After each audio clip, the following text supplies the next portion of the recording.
आचार्य प्रशांत की जो बुक है कर्मा, जो कि इंग्लिश में लिखी हुई है, उसके फर्स्ट चैप्टर को समझने की कोशिश करी थी।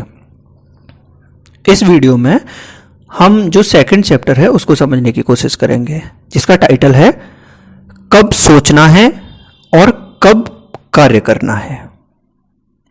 यानी कि कब हमको थिंकिंग करनी है, कब सोचना है और कब हमको एक्शन करना है। थिंकिंग और एक्शन के बारे में इसमें बताया गया है। अद्वैत शिविर हुआ था भोपाल में 2018 में, उसमें से ये कुछ लिया गया है, कुछ टर्म उसमें से। तो प्रश्नकर्ता क्या प्रश्न करते हैं? मैं अपने विचार व्यक्त नहीं करता क्योंकि मैं सामाजिक रूप से संयमित हूं।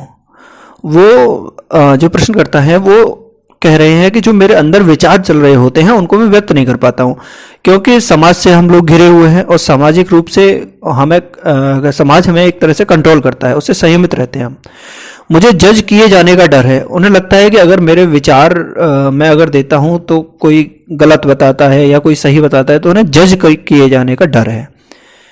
क्या मैं केवल कर्मों से ही स्वयं को मुक्त कर सकता हूं? वो कह रहे हैं कि अगर मैं अपने विचार ना बताऊं, ओनली कर्म करूं, केवल काम करूं, तो क्या मैं ऐसे मुक्त हो सकता हूं? मुक्ति की बात कर रहे हूं। क्या मैं ऐसे मुक्त हो सकता हूं अगर अपने विचार ना बताते हुए केवल कर्म ही कर्म करूं? कृपया इस बात पर कुछ प्रकाश डालें। तो आचार्य प्रशांत क्या जवाब देते हैं? हाँ, बिल्कुल, कर्म जीवन से बढ़कर कोई अंतिम मध्यस्थ नहीं है। कर्म से बढ़कर जीवन में कुछ नहीं है। आपके जीवन को दिखाने के लिए कर्म सबसे उपयोगी है। कर्मों के निरंतर प्रवाह के सिवा जीवन और क्या है? यानी जो जीवन है हमारा वो कर्म ही तो है। कर्मों का निरंतर प्रवाह चल रहा है तो हमारा जीवन है। अंततः इसे करने के लिए स्वयं को स्वतंत्रता देनी होगी, यानी हमको अपने आप को फ्रीडम देनी होगी। कर्म करने के लिए हमें अपने आप को आजादी देनी होगी, स्वतंत्रता देनी होगी। बात कह रहे हैं कि करने के लिए एक अग्रदूत के रूप में सब ठीक है, स्वीकार्य है, लेकिन करने के विकल्प के रूप में बात करना बुराई है। करते रहो, कर्म करिए आप, लेकिन करने का अगर आप करने के विकल्प के रूप में, यानी कर्म के विकल्प के रूप में आप बातें करना ले लेते हो, कर्म नहीं करते, ओनली बातें करते रहते हो, तो इसमें बुराई है। फिर यदि आप कार्यवाही में छलांग लगाने से पहले एक तैयारी पद्धति के रूप में बात करना या सोचना या चर्चा करना चाहते हैं तो ठीक है। यानी कह रहे हैं कि अगर आपको कोई भी कार्यवाही करनी है या कोई छलांग लगानी है या कोई बड़ा काम करना है, उससे पहले आप एक तैयारी करते हैं या फिर सोचते हैं या उसके बारे में थोड़ी सी चर्चा करते हैं, तो ये थोड़ा ठीक है। कभी कभी शुरुआत करने वाले को इसकी आवश्यकता होती है। कभी जो बिगिनर्स होते हैं, जो स्टार्टिंग कर रहे होते हैं, उनको इसकी जरूरत होती है, थोड़ा सा सोचना पड़ता है। कभी कभी हर किसी छलांग को लगाने से पहले थोड़ा सोचने की जरूरत होती है। यानी कोई भी काम करने से पहले हमें थोड़ा सा सोचने की जरूरत तो होती है। कभी खुद से बात करनी पड़ती है तो कभी दूसरों से। यह सब समझ में आता है। लेकिन अगर कोई एक पेशेवर विचारक बन जाता है और केवल विचार और विचार विमर्श में ही विशेषज्ञता रखता है और इसलिए अस्थिरता और निष्क्रियता है, तो यह केवल आत्मधोखा है। बता रहे हैं कि थोड़ा सा अगर कोई छलांग लगानी है, कोई काम करना है, तो थोड़ा सा सोचना तो पड़ता है। लेकिन अगर कोई पेशेवर विचारक ही बन जाता है, बस सोचता ही रहता है, बस कोई कर्म नहीं करता, बस सोचता ही जा रहा है, सोचता ही जा रहा है, तो केवल विचार और विचार विमर्श का ही विशेषज्ञ बन जाता है वो, और उससे अस्थिरता और निष्क्रियता है उसके जीवन में। तो ये केवल आत्मधोखा है। यानी कह रहे हैं ज्यादा सोचना एक तरह से आत्मधोखा है, बिना कर्म किए सोचते रहना। इसके अलावा कुछ आपके विचार के स्तर पर पूरी तरह से सुनिश्चित होने के प्रलोभन के खिलाफ चेतावनी देनी चाहिए।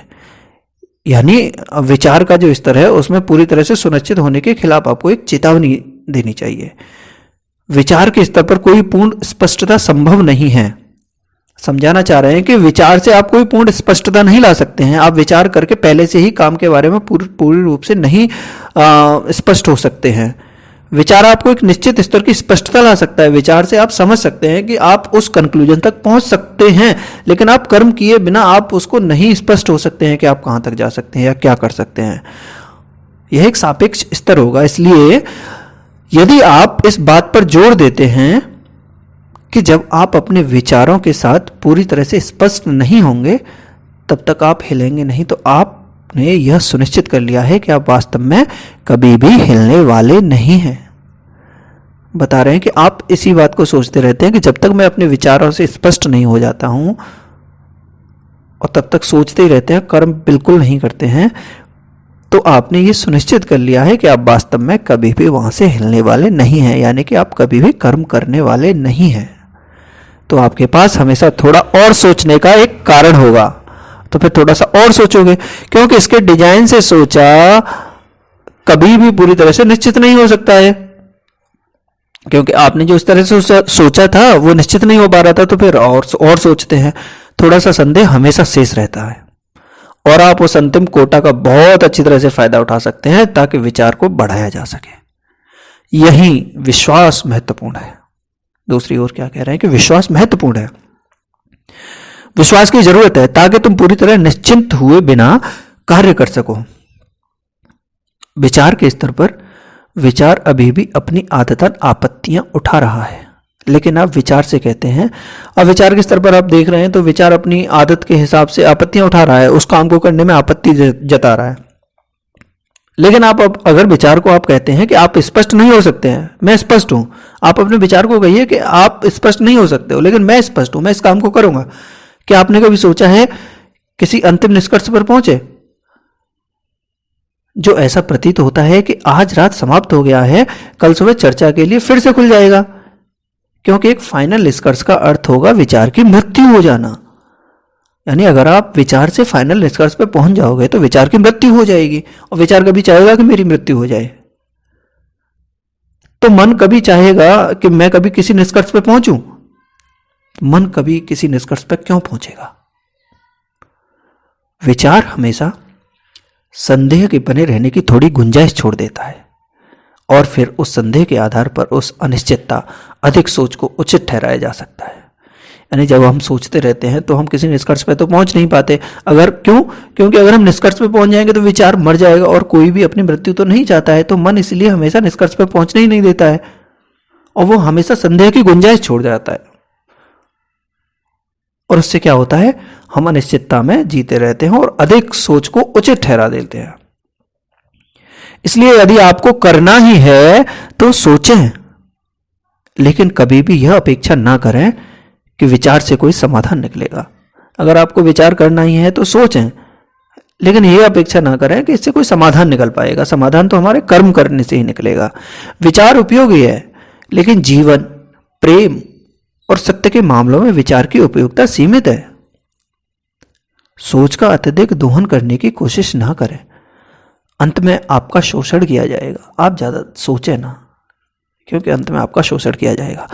यदि आप कह रहे हैं कि सामाजिक प्रतिबंध यदि आपको वह करने से रोक रहे हैं, तो आप जानते हैं, तो आपको यह सुरक्षा को तोलना होगा जो आपको सामाजिक अनुरूपता से प्राप्त होती है, जो आपको अपने भाग्य के इस इच्छुक परिहार से प्राप्त होती है।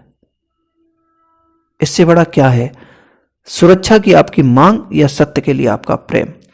आप एक और बात कर रहे हैं कि मैं सामाजिक प्रतिबंध यानी समाज से जुड़ा हुआ हूं तो अपने विचार व्यक्त नहीं कर पाता हूं।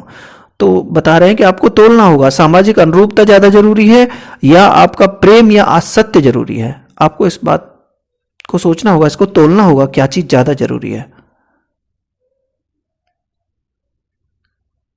इसी उत्तर से जब आप तोल लोगे कि समाज में क्या चीज जरूरी है, इसी उत्तर से आपके जीवन का निर्धारण होगा। तो कंक्लूजन निकलता है कि हमें ज़्यादा सोचना विचारना नहीं है, क्योंकि सोच विचार से कभी हम निष्कर्ष पर नहीं पहुंच सकते हैं। हमको कर्म पे ध्यान देना है, हमको कर्म की ओर बढ़ना है। जब आप कर्म करोगे तो जीवन में मुक्तता आएगी, पूर्णता आएगी। सच्चा काम करोगे, ऊंचा काम करोगे। तो आगे ऐसे ही अगले वीडियो में 3rd चैप्टर के बारे में हम समझने की कोशिश करेंगे।